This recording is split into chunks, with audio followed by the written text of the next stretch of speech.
Hello श्रोताओं, नमस्कार। स्वागत है आपका मेरे चैनल अनुगुंज पर। आज सुनेंगे वरिष्ठ कथा शिल्पी तथा विदुषी लेखिका मधु कांकरिया जी की लिखी कहानी खोज। तो आइए सुनते हैं कहानी खोज। निराशा में बहते मन को थामने के लिए उस शाम मैं कोलकाता की सबसे बड़ी किताबों की दुकान न्यूमैन से चली गई। बहुत दिनों से कुछ भी अच्छा पढ़ा नहीं था, इसलिए कुछ अच्छा पढ़ने की बेताबी थी। पर जैसे ही अंदर घुसी, आंखें झटका खा गई। क्या गलत दुकान में घुस गई? वहाँ किताबों के बजाय साड़ियाँ टंग रही थी। बाय वन गेट वन की कुल कुल दुनिया थी। वहाँ के किसी कर्मचारी से पूछा तो उसने पलटकर मुझे ही डपट दिया, कितने दिनों के बाद निकली है आप घर से? क्या मतलब? मतलब इस कायाकल्प को साल भर से ऊपर हो गया। Oh no! निराश मन और दुखी हो गया। इतनी पुरानी, इतनी बड़ी इकलौती किताबों की दुकान, समय को अपने भीतर समाये कागजों की एक परिचित पुरानी गंध, इसे बंद नहीं होना था। मेरी सांत्वना के लिए जैसे एक कोने में कुछ किताबें और पत्रिकाएं भी उपेक्षित सी पड़ी थी, पर अब वह किताबों की नहीं, साड़ियों और कपड़ों की दुकान थी। कुछ भी हो, अभी मैं घर नहीं लौटने वाली।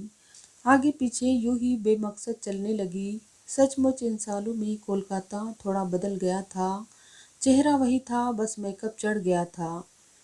सड़कें व लोग वैसे ही थे पस्त हाल, लेकिन दुकानें और गाड़ियां बढ़ गई थी। शहर की दीवारें मोबाइल कंपनियों के विज्ञापनों से रंगी हुई थी। इन विज्ञापनों से टक्कर ले रहे थे पेप्सी और कोको कोला के भीमकाय विज्ञापन, जो बस अड्डों, ट्राम अड्डों, दुकानों, रेलवे स्टेशन, एयरपोर्ट पर हर जगह धूप और हवा की तरह मौजूद थे। एकाएक दिखी सामने से आती मिनी बस, जो नीमतला घाट की ओर जाने लगी थी। मैंने हाथ दिखाकर उसे रोका और उसी में चढ़ गई। मन किया शमशान घूमने का। छोटी उम्र में हिम्मत नहीं कर पाई थी जलती चिता को देखने की। रास्तों का भी पूरा ज्ञान नहीं था। घर वाले जाने भी नहीं देते थे। आज मौका था। बस में जैसे ही घुसी, एक महिला आरक्षित सीट खाली हुई।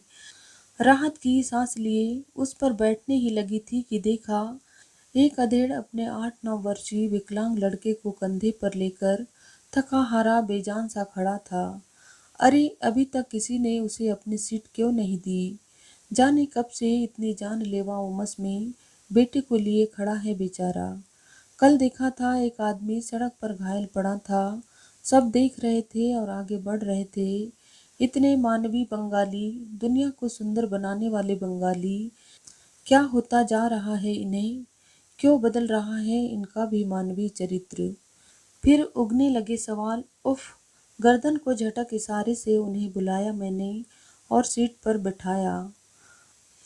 पुराने काले कंबल सा नीम तल्ला और उसके एक तरफ एक चौड़ा खुला नाला, उसके दूसरी तरफ काले नीले पॉलीथीन की सहायता से बनी स्याही के काले धब्बों से फैली बस्तियां, मच्छर, धूल, गर्द, प्लास्टिक के कचरे, बदबू और गंदगी से बजबजाती बेशुमार बस्तियां, धुंधलाती मानव आकृतियां, धूल में रेंगते चूजों और कुत्तों के बच्चों से खेलते काले नंगे फूले पेट और कमजोर हाथों वाले बच्चे, चप्पल की तरह बिसलेरी की खाली बोतल को रस्सी के सहारे पैरों से बांधे एक युवक, तकिए की जगह ईंट को सिरहाने लगाए एक किशोर, छोटी सी रेलवे लाइन, उसके पार दाहिनी तरफ शमशान घाट, पुलिस थाना, 3-3 घाट, 2 विद्युत घाट और एक कठोर टुल्ली यानी लकड़ी से जलने वाली चिताओं का घाट। जहाँ इतनी भीड़भाड़ नहीं थी। शायद लकड़ी की चिता महंगी थी और समय भी ज़्यादा लेती थी, इसलिए यहाँ सिर्फ एक जलती हुई चिता थी। पीछे बहती गंगा, एक कतार में बनी छोटी छोटी दुकानें, फूल, अगरबत्ती, मिट्टी की हांडी, नारियल से लेकर चॉकलेट, बिस्किट, समोसा, मिठाई, चाय सभी बिकते हुए। एक तरफ जीने के सामान, दूसरी तरफ मृत्यु की मणिकर्णिका। समय की धारा से कटे उन क्षणों को देखा। उसका चित्त, चेतना और मन पर जो प्रभाव पड़ा, वह वर्णनातीत था। जीवन की स्थूलताओं से पीछा छुड़ाने के लिए एक बार यहाँ अवश्य आना चाहिए। मन के सारे विकारों, दुराग्रहों और राग द्वेष को जलाती चिता, देखती कुछ और सोचती कुछ, और मैं विद्युत घाट की ओर बढ़ने लगी। फिर देखा किसी लावारिस लाश के अंतिम संस्कार के लिए सड़क के एक ओर खड़ी चांदी सी चमकती हिंदू संस्कार समिति की गाड़ी, जिसके पारदर्शी शीशों से झांक रहा था गाड़ी के बीच चिरनिद्रा में लीन मुर्दा। विद्युत घाट बाहर कंप्यूटर के पर्दे पर देखा जा सकता था कि कौन सी भट्टी चालू है। एक कतार में करीब 7-8 भट्टियां, बीच में लोहे की जालियों से बने बड़े बड़े दरवाजे, हर कतार में रखे मुर्दे अपनी अपनी बारी की प्रतीक्षा में। वही देखा एक हाई फाई युवा मुर्दा, मुर्दे को घेरे ढेर सारे स्वजन, घी चुपड़ी देह, कोई ललाट पर चंदन का लेप कर रहा था तो कोई उसके कफन पर बुरादे जैसी कोई चीज बुरक रहा था। करीब आधे घंटे तक चलते रहे सभी नेक चार। फिर वही उसके पुत्र नहीं उसके भाई ने 4-5 जलती पतली पतली लकड़ियों से उसके मुंह पर मुखाग्नि दी, और फिर तुरंत ही इस रस्म को पूरा कर अपने रुमाल से उसके ओठों और पास की जगह को पोंछा। यह दृश्य भी बहुत ही मार्मिक था। अब शव तैयार था विद्युत भट्टी में भेजने के लिए। फिर शव को उठाया गया। उसे उठाते ही जैसे शरीर का कोई हिस्सा कटकर अलग हो रहा हो, वैसे ही उसकी पत्नी, माँ बाप और परिजन चीख मार मार कर रोने लगे। फिर राम नाम सत्य के उद्घोष के साथ ही मृत शरीर को विद्युत भट्टी के बाहर लगे लोहे के तख्ते पर रखा गया। यहाँ लक्ष्मण रेखा थी, स्वजन को यहीं रोक दिया गया था। हम इस पार, वह उस पार, आगे की यात्रा उसे अकेले ही तय करनी होगी। फिर वहाँ के कर्मचारियों ने बटन दबाया और खरामा खरामा शव भट्टी के अंदर। यह ठीक वैसे ही था जैसे एमआरआई के लिए किसी व्यक्ति को मशीन के अंदर स्वचालित यंत्र द्वारा घुसाया जाता है। उन क्षणों जब उस शव को विद्युत भट्टी में घुसाने के लिए उठाया गया, मुझे लगा जैसे उस मृत व्यक्ति की जगह मैं लेटी हूँ, अकेली, अपने सारे लेखा जोखा के साथ, अपने सभी पाप और पुण्यों के साथ, अपने सभी प्रियजनों को, दुश्मनों को पीछे छोड़ते हुए जीवन की अंतिम सच्चाई का सामना करने के लिए अनंत के सामने अकेली। मन को शांत करने के लिए मैं थोड़ी देर के लिए शमशान घाट से लगे बरामदे में आ गई। सामने बहती गंगा, मेरे साथ वह युवती भी थी जो उस मृत शव के पास खड़ी थी जिसे विद्युत भट्टी के भीतर ले जाया जा रहा था। कौन थे वे? हठात मेरे मुंह से निकल गया। वे मेरे पड़ोसी थे, बाबुल दा। बोलते बोलते उसका गला भर आया था। क्या हुआ था? कैंसर। ईश्वर किसी को न दे, मौत तो आनी ही है, पर कैंसर का मरीज हर पल मौत के खौफ में कांपता, मौत के साथ रहता, अपनी मौत को सामने साइन बोर्ड की तरह लिखा हुआ देखता। मुझे मरना है। कब हुआ था और कब पता लगा? तात की सफ़ेद साड़ी से आंचल से आंखें पोंछती हुई बोली वह, करीब 2 साल पहले। क्या होता है कैंसर? आप यूँ समझिए कि कैंसर एक प्रकार का जंगली पौधा होता है जो हठात आपकी ज़मीन पर तेज़ी से फैलने लगता है, और जो उपयोगी पौधे हैं बॉडी के लिए, उनको आपकी देह की ज़मीन से बाहर करता जाता है। अब आप क्या करेंगे? आपको तो अपनी देह, ज़मीन को बचाना है, तो पहले तो आप उसे तुरंत आगे बढ़ने से रोकेंगे, उस ज़मीन को सील करेंगे, बल्कि जितनी ज़मीन प्रभावित है उससे भी थोड़े आगे तक की ज़मीन को सील करेंगे। फिर उन जंगली पौधों को जड़ सहित उखाड़ेंगे। तो यह तो हुआ सर्जरी, जिसे हम कहते हैं कि ट्यूमर निकाल दिया। बाबुल दा की भी अतड़ियों में ट्यूमर था। सबसे पहले 1 फुट अतड़ी काटी गई, उसके बाद आप उस जमी को भी जला देंगे जिसमें कोई अदृश्य बीज भी बचे हो, वे भी जल जाए और आसपास का प्रभावित इलाका भी कीटाणु मुक्त हो जाए। तो यह हुआ कीमोथेरेपी। उसके बाद भी और भी सावधानी के लिए आप उस जमीन पर ही एसिड डाल देंगे जिससे संभावना एकदम ही मर जाए। तो यह हुआ रेडिएशन। यह लोकल होता है। एक लंबी सांस खींची उसने और फिर कहने लगी, बड़ी ही रंगीन तबीयत के थे दादा, सारे इंद्रधनुषी रंगों से सराबोर थी जिंदगी। जीवन में, व्यापार में, रसूख में, सभी जगह ऊंची उड़ान। घड़ी पहनते थे रोलेक्स की, जो 30-40 हजार से कम नहीं थी। धूप वाला चश्मा पहनते तो 10-15 हजार से कम का नहीं। 5-6 लाख की एक नग की हीरे की अंगूठी अलग से ही दमकती थी तर्जनी में। घर के ड्राइंग रूम की सजावट में करोड़ों खर्च कर दिए। नेपोलियन बोनापार्ट की तरह गरूर में गर्दन ऊंची कर सब रिश्तेदारों को, दोस्तों को दिखाते थे सजावट। हर महीने पार्टी। लेकिन जैसे ही पता लगा कैंसर का, सारे रंग सारे अलंकरण झड़ गए। जैसे जीवन की सच्चाई से रूबरू होने पर सिद्धार्थ का मन बदल गया था। दादा भी एकदम बदल गए थे। शुरू शुरू में तो स्वीकार ही नहीं कर पाए इस सच्चाई को, और जब पता लगा बस कुछ साल ही बचे हैं तो एकदम ही बदल गई दिनचर्या। अय्या से एक पवित्र आत्मा बन गए। अधिक से अधिक मनुष्य होने की कोशिश में लग गए। कुछ दिन तो इतने सदमे में रहे कि अपना प्रिय अखबार आनंद बाजार पत्रिका तक पढ़ना छोड़ दिया।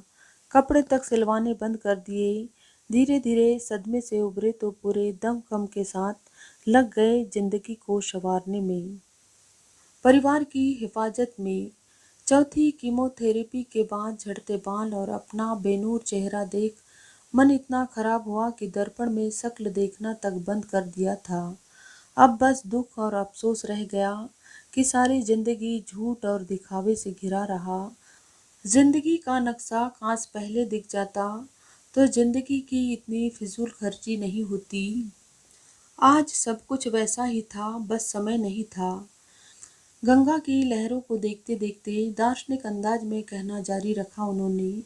उनको बिना देखे विश्वास करना मुश्किल था कि ये वे ही खूबसूरत बाबुलदा थे जो घर में कभी दिखते ही नहीं थे।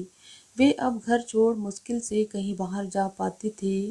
जो पहले सिर्फ अपने लिए सोचते थे, वे अब कीमोथेरेपी की पीड़ा और वक्त की टिक टिक सुनते सिर्फ अपनों के लिए सोचने लग गए थे। लम्हे लम्हे का हिसाब रखते। जिस पत्नी को कभी सुना नहीं था, अब दिन रात उसी को सुनते और उसी के बारे में सोचते थे कि कैसे इसे सुरक्षित कर जाऊं, कितनी एफडी कर जाऊं। दिन रात पत्नी को हिसाब समझाते। पत्नी के बारे में दूसरा वर देखना भी शुरू कर दिया था। जाते जाते भी कह गए थे, तुम ही अवतार बिये कोरे नेवे, तुम दूसरा विवाह कर लेना। कहते भी थे कि अपनी पत्नी को पतिहीन संतानहीन देखते हुए कैसे मैं इस पृथ्वी से विदा ले सकता हूँ। यह तो बऊदी ने कसम दिलाई कि वे जाने से पहले संतान का मुख उन्हें दिखा दे। पहले तो बाबुलदा नहीं माने, पर कुछ तो संतान का मुख देखने की खुद की भी अभिलाषा, और कुछ मौत के मुंह में जाने से पहले पत्नी की इकलौती इच्छा डॉक्टर की सलाह पर वे राजी हो गए।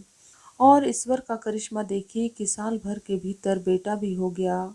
मौत की छांव में नवजीवन का अंकुर, ऐसा ही कहा था दादा ने।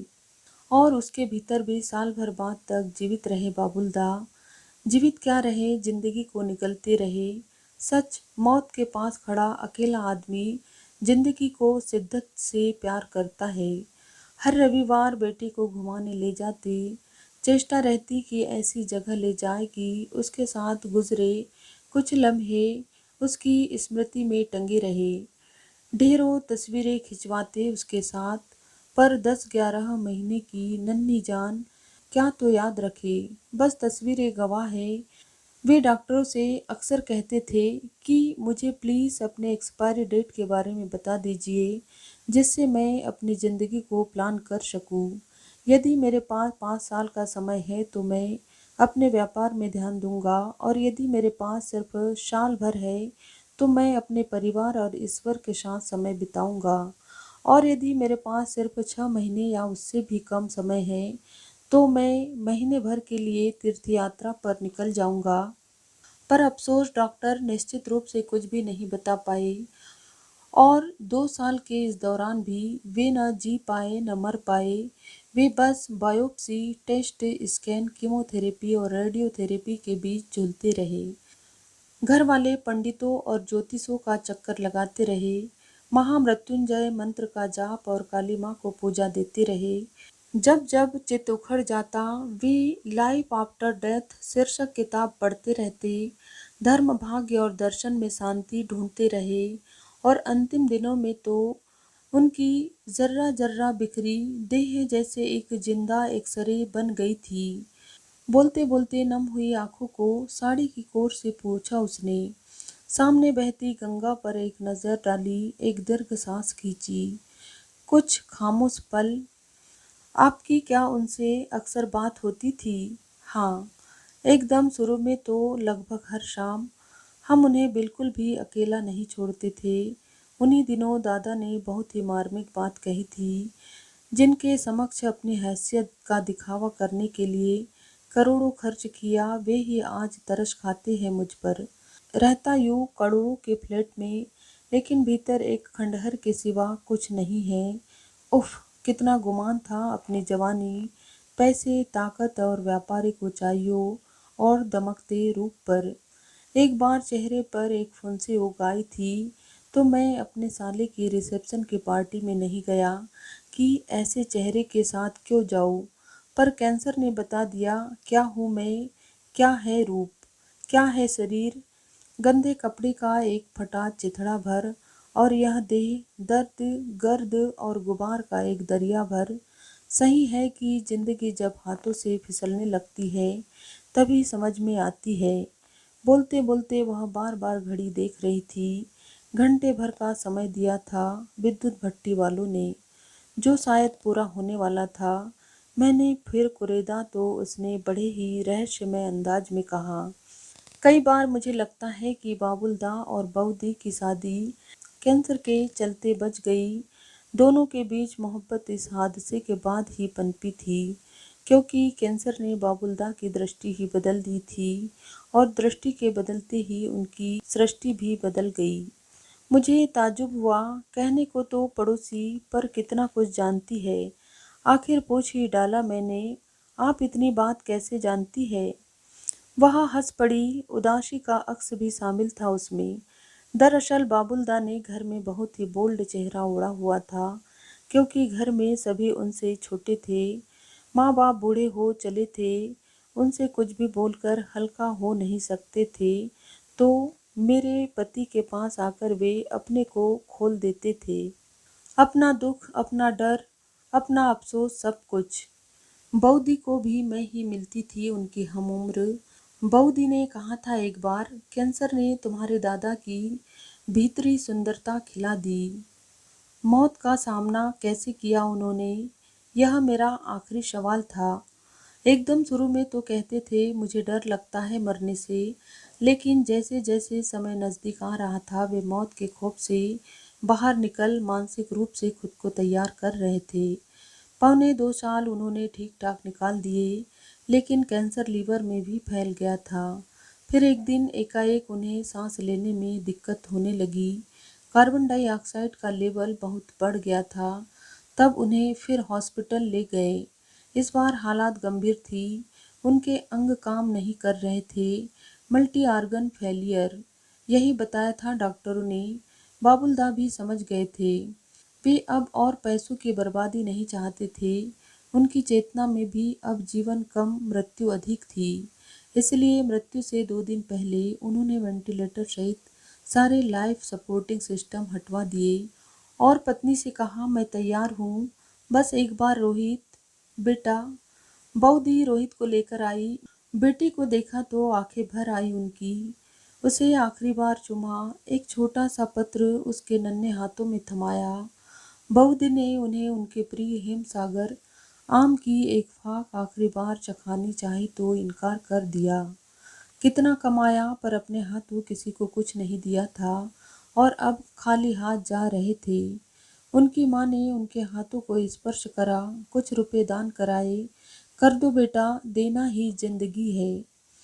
आंसू, प्रेम, आदर, माँ बाप का चरण स्पर्श, भाई बहन मित्र सभी का दुलार भरा स्पर्श, अंतिम इच्छा, अंतिम प्रणाम, भावनाओं से भरा आलिंगन उनके प्रति हम सब ने व्यक्त किया, क्योंकि अब उनकी इच्छा अनुसार सारे लाइफ सपोर्टिंग सिस्टम हटने वाले थे। अब कभी भी, अब सिर्फ और सिर्फ मॉर्फिन था उनके साथ। उनकी माँ ने भी हिम्मत रखी और उनके माथे पर हाथ फेरते हुए कहा, शांति से जाओ पुत्र, हमें गर्व रहेगा तुम पर। आंसू भरी आंखों के साथ अंतिम बार हाथ जोड़े उन्होंने। ऊपर से शांत लेकिन भीतर डर या बेचैनी। होश रहते बऊदी का हाथ इतना कसकर पकड़ रखा था उन्होंने कि उनके हाथ दुखने लगे थे।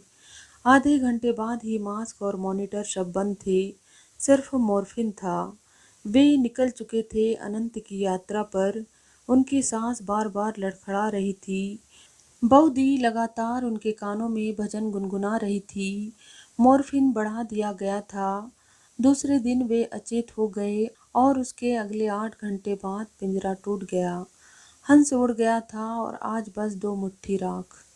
बोलते बोलते वह सिसक पड़ी थी। शायद बंगाल की माटी का प्रभाव या कि शरद टैगोर, विवेकानंद और रामकृष्ण का प्रभाव कि आम गृहिणी भी यहाँ जीवन के सत्य असत्य पर तत्व चिंतन से पीछे नहीं हटती थी। बाबुलदा की भस्म शायद भट्टी से निकल आई थी। दूर से देखा उन्होंने अपने लोगों को और हड़बड़ाती सी बोली, अच्छा अब चलूंगी, मेरे पास भी अब समय नहीं बचा है। वह यह जा वह जा, सोचती रही मैं, कितना कुछ कह गई वह, जिसका नाम तक मैं नहीं जानती थी। सब कुछ से कुछ नहीं की आंख मिचौनी की कहानी। आसपास की आवाजें गंगा की कलकल ध्वनि और आसमान में उड़ते परिंदों के साथ मिलकर एक रहस्यमय वातावरण की सृष्टि कर रही थी। जाने कितनी ही ऐसी कथाएं लिखी गई होगी गंगा की इन लहरों पर। दूर क्षितिज पर डूबता रक्ताभ सूरज मुझसे आंखें मिला रहा था और मुझे बता रहा था कि बाबुलदा की तरह मैं भी व्यतीत हो रही हूँ। इस एहसास ने मुझे गहरी उदासी से भर दिया, इतना कि मेरी आंखें डबडबा रही थी। कुछ बचा हुआ भी था, अगली सुबह की उम्मीद सा।